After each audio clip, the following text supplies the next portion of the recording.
नमस्कार, आप देख रहे हैं एनएमएफ न्यूज में आपके साथ शबनम। बीते दिनों प्रधानमंत्री नरेंद्र मोदी ने सीजेआई डीवाई चंद्रचूड़ के घर पर जाकर गणेश पूजा में शामिल हुए थे, आरती की थी। इस दौरान पीएम मोदी ने खुद अपने ट्विटर से वहां की तस्वीरें साझा की और लोगों को गणेश उत्सव की शुभकामनाएं भी दी। पीएम मोदी की जैसे ही तस्वीर वायरल होती है, विपक्ष बौखला उठता है। सबसे पहले मैदान में अगर कोई तंज कसने के लिए कूदते हैं वो हैं संजय राउत। संजय राउत ने शिवसेना के विवाद को लेकर सीजेआई पर भी सवाल उठाने शुरू कर दिए। काफी बवाल किया गया। कांग्रेस ने भी इस मुद्दे पर काफी प्रधानमंत्री नरेंद्र मोदी को घेरा, लेकिन इसी बीच अब प्रधानमंत्री नरेंद्र मोदी ने विपक्ष को आईना दिखाने का काम कर दिया है। प्रधानमंत्री मोदी एक कार्यक्रम में आज शामिल होने पहुंचे। उन्होंने गणेश उत्सव को लेकर विपक्ष पर निशाना साधा और उन्होंने कहा कि कांग्रेस के इकोसिस्टम को मेरे गणेश उत्सव में शामिल होने से दिक्कत होती है। इन्हें हिंदू त्योहारों से दिक्कत होती है। हाल ही में कर्नाटक, जहां पर कांग्रेस की सरकार है, वहां गणेश जी के विसर्जन पर पुलिस ने एक्शन लिया, गणेश जी को ही गिरफ्तार कर लिया। इसको लेकर भी प्रधानमंत्री मोदी ने मंच से विपक्ष पर निशाना साधा और कहा कि कांग्रेस की विचारधारा यह है कि देश को बांटो और राजनीति करो, और इसी का नतीजा है कि कांग्रेस मेरे सीजेआई के घर पर जाने का विरोध कर रही है। संजय राउत भी सवाल उठा रहे हैं। तो चलिए सबसे पहले प्रधानमंत्री मोदी का बयान सुनवाते हैं। उन्होंने क्या कुछ कहा। बांटो और राज करो की नीति पर चलने वाले अंग्रेजों की नजरों में उस समय भी गणेश उत्सव खटकता था। आज भी समाज को बांटने और तोड़ने में लगे सत्ता के भूखे लोगों को गणेश पूजा से परेशानी हो रही है। आपने देखा होगा कांग्रेस और उसके इकोसिस्टम के लोग पिछले कुछ दिनों से इसलिए भड़के हुए हैं क्योंकि मैंने गणपति पूजन में हिस्सा लिया था। और तो और कर्नाटका में जहां इनकी सरकार है, वहां तो इन लोगों ने और भी बड़ा अपराध किया। इन लोगों ने भगवान गणेश की प्रतिमा को ही सलाखों के पीछे डाल दिया।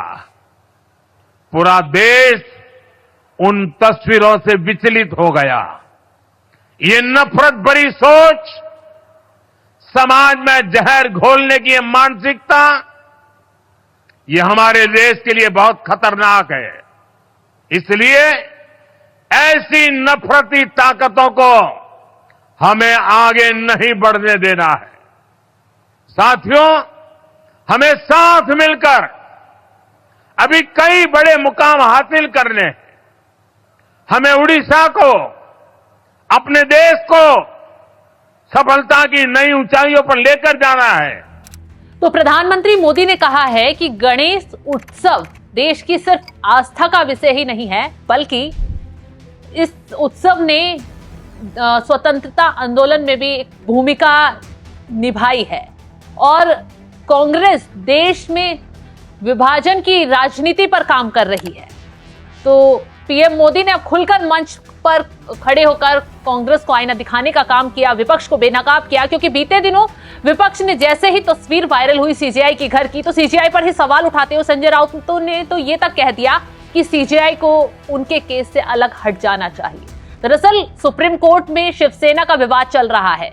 उद्धव ठाकरे की तरफ से याचिका सुप्रीम कोर्ट में लगाई हुई है, जिसमें नकली शिवसेना, असली शिवसेना, अयोग्य वाले विवाद को लेकर कहानी चल रही है। तो ऐसे में संजय राउत ने सीजेआई को नसीहत दे डाली है कि डायरेक्ट प्रधानमंत्री मोदी उनके घर पहुंचते हैं, तो ऐसे में सीजेआई को शिवसेना के केस से अलग कर लेना चाहिए। संजय राउत ने नसीहत देते हुए क्या कुछ कहा था, तो वो भी सुनवाते हैं। जो केस है महाराष्ट्र में, जो घटना बाह्य सरकार चल रही है और उसकी सुनवाई चंद्रचूड़ साहब के सामने चल रही है, तो हमें शंका है कि हमें न्याय मिलेगा, क्योंकि एक पार्टी है उसमें प्रधानमंत्री जी, जो हमारा मुकदमा चल रहा है उसमें पार्टी है केंद्र सरकार और केंद्र सरकार के मुखिया सर न्यायाधीश के सामने साथ आते हैं, घर में बैठते हैं, तो सर न्यायाधीश चीफ जस्टिस ने इस केस से अपने आप को अलग करना चाहिए, नॉट बिफोर मी करना चाहिए, क्योंकि एक पार्टी है प्रधानमंत्री इस मुकदमे में, उनके साथ उनके रिश्ते खुलेआम दिख रहे हैं। ऐसे में क्या चंद्रचूड़ साहब हमें न्याय दे पाएंगे? 3 साल से तारीख पर तारीख हो रही है, एक गैर कानूनी सरकार चल रही है। एनसीपी और शिवसेना जैसी पार्टी को जिस तरह से तोड़ा है, हाँ, उनके सामने ये भी गलत है, हमें न्याय नहीं मिल रहा है।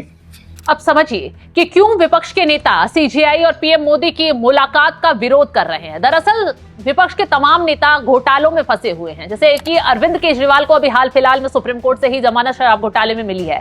ऐसे ही कई और नेता हैं जिनका केस सुप्रीम कोर्ट में चल रहा है। तो विपक्ष को अब खटकने लगा है कि सीजेआई की पीएम मोदी से मुलाकात होती है तो उनके केस पर प्रभाव पड़ सकता है। हालांकि ये कोई किसी कामकाज को लेकर मुलाकात नहीं थी, एक शिष्टाचार मुलाकात थी और प्रधानमंत्री मोदी गणेश उत्सव के मौके पर सीजेआई के घर पर पहुंचे थे। लेकिन विपक्ष अब इस पर बवाल ये काट रहा है कि सीजेआई की मुलाकात से उनके केसों पर प्रभाव पड़ सकता है और जिसकी वजह से एक तरफा फैसले सुनाए जा सकते हैं। हालांकि ऐसा नहीं है, कोर्ट सबूत और गवाहों के उस पर चलता है, ना कि किसी के दबाव पर, ना कि सरकार के दबाव पर। सीजेआई अगर किसी केस में कोई फैसला सुनाते हैं तो सबूत और गवाह देखने के बाद सुनाते हैं।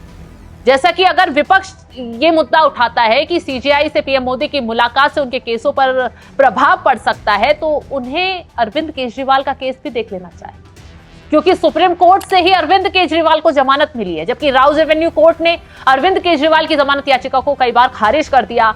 हाई कोर्ट से राहत नहीं मिली अरविंद केजरीवाल को, मनीष सिसोदिया को राहत नहीं मिली राउज एवेन्यू कोर्ट से। हाई कोर्ट ने भी शराब घोटाले में उन्हें जमानत नहीं दी।